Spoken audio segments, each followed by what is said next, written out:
Buenos días a los docentes y miembros del Congreso. Mi nombre es Melina Coria. Les voy a presentar mi trabajo, el cual se denomina Cuando la obra ya no representa, nuevas formas de producción de sentido en el arte contemporáneo. El mismo está centrado en las mutaciones epistemológicas del arte contemporáneo, específicamente en cómo la producción de sentido se emancipa del mandato de la copia a partir de la segunda mitad del siglo XX. Bueno, la exposición del trabajo se organiza en 5 movimientos. El primero es la crisis de la representación. El segundo es el quiebre del modelo mimético. El tercero, el marco de Anne Cauclin. El cuarto, el análisis de Kossuth. Y finalmente el quinto, la vigencia de este problema frente a la inteligencia artificial y los nuevos sistemas de producción de imágenes. Bien, el eje de esta investigación parte de una pregunta central. Cuando se disuelve la exigencia de imitar la naturaleza, el objeto artístico se despliega sobre sí mismo. Ya no nos preguntamos qué copia la obra, sino cómo genera sentido. Para poder demostrarlo, utilizo como caso testigo la instalación de Joseph Kossuth, cruzando herramientas de la semiótica, la filosofía analítica y la hermenéutica. Bien, a partir de acá se desarrolla el recorrido teórico. La exposición parte del modelo clásico de la representación para mostrar cómo el arte conceptual instala un cambio epistemológico. La obra ya no vale por su parecido con un objeto exterior, sino por la red de relaciones que activa. El punto de partida es la disolución del paradigma representativo. Desde la antigüedad clásica, la legitimidad de la obra estuvo ligada a su capacidad para actuar como duplicado de lo real. Pero el arte contemporáneo, y especialmente el conceptualismo, emancipa el objeto artístico de la obligación de copiar un referente externo. Para medir la profundidad del giro conceptual, es necesario recuperar la matriz contra la que se revela. En Platón, el arte mimético queda relegado a una copia de una copia. Kossuth rompe con ese espejo. La obra no se presenta como un simulacro de un referente, sino como un campo de signos que produce sentido. Frente a la incertidumbre del arte contemporáneo, Anne Cauclin ofrece una categoría clave, que es la categoría de las teorizaciones secundarias. La teoría no es un comentario externo, sino una inscripción constitutiva. En Kossuth, el eje semiótico-analítico y el eje hermenéutico se cruzan.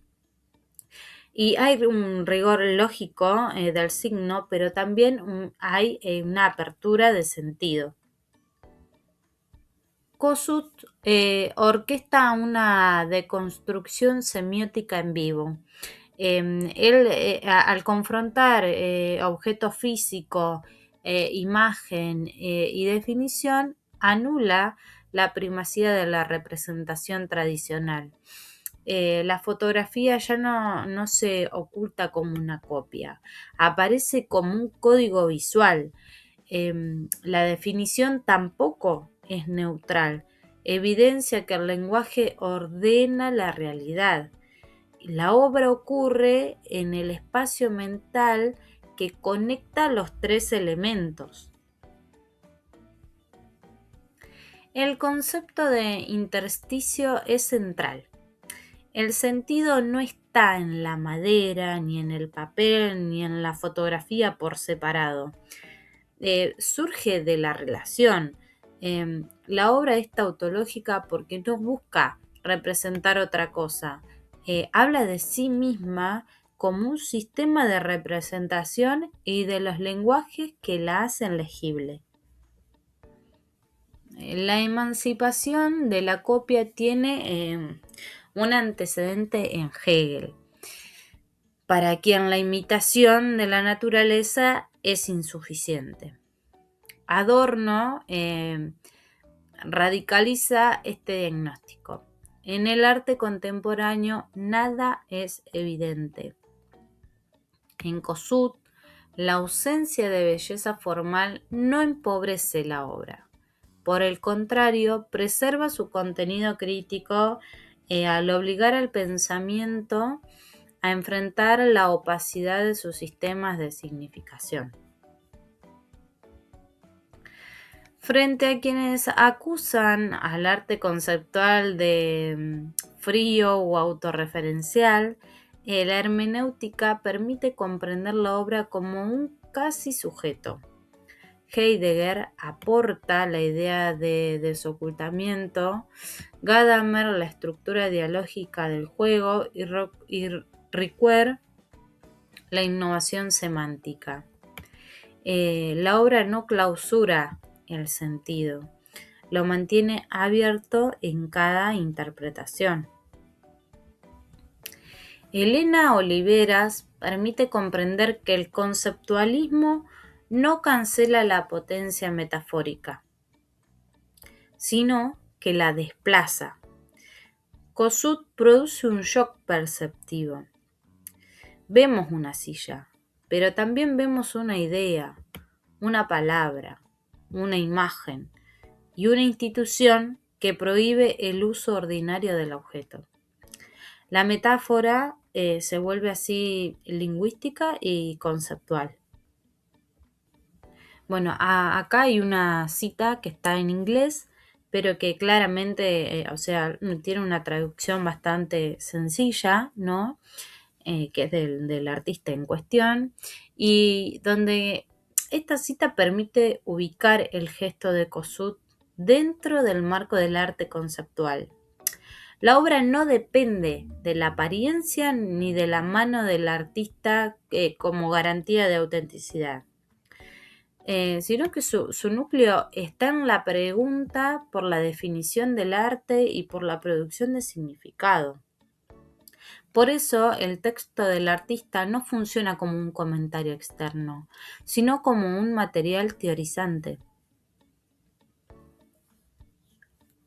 A casi 60 años del gesto de Kossuth, su vigencia es profética.